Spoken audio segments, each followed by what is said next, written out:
Have you heard the great news? Marcus Mosiah Garvey has been pardoned. Yes, President Biden, on his last full day as President of the United States of America, pardoned Marcus Mosiah Garvey. You may know him from the Black Star Line. You should know of him as a Pan-Africanist who had the vision that we as African people across the globe should come together for our own liberation. He founded the United Negro Improvement Association. He also founded the African Communities League. And this man, born in on August 17, 1887 in Jamaica, who eventually came over to the United States of America, shared his vision with the people, and there were UNIA different meetings, groups all over the place. Chapters is the word I was looking for, that are still in existence, by the way.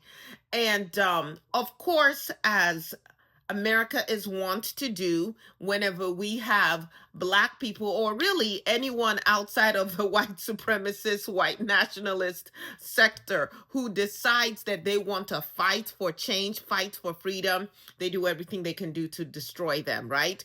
And hopefully you listen to our episode that is airing on January 20th, because we talk about Martin Luther King, we talk about Patrice Lumumba, we talk about Muhammad Ali and all the ways that these men were attacked. And Marcus Garvey is no different. In his case, he was accused of mail fraud. He was tried and convicted, not by a jury of his peers by any stretch of the imagination. And he actually served almost 3 years of a 5-year term in Atlanta before he was deported in 1927. He then died after a number of years in being in Jamaica and then in London. He died on June 10th, 1940.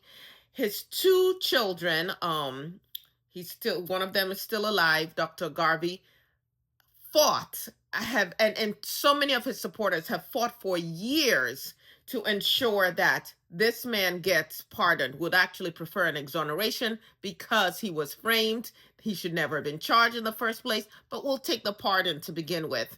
And many other presidents could have granted this pardon, including President Barack Obama, but he chose not to. But we are very grateful that Biden has chosen to issue a pardon for Marcus Garvey. So you know what? Whatever Biden's shortcomings are, and we know that there are many, because we have Clarence Thomas on the Supreme Court, and Biden had something to do with that. But listen, he has tried to redeem himself over these past few years. He chose a Black woman as his vice presidential candidate.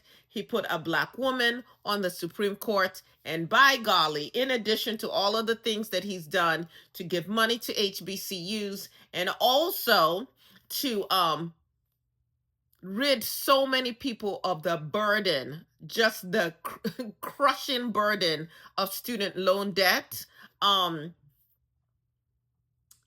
he's now put the icing on the cake. He pardoned Marcus Mosiah Garvey, and that is something to celebrate. And for that, I say, thank you, President Biden. And if you don't know who Marcus Garvey is, go study. Go look him up, not just on Google, like buy a book and read about his ideas, because we still need to implement them. That's the work we must continue.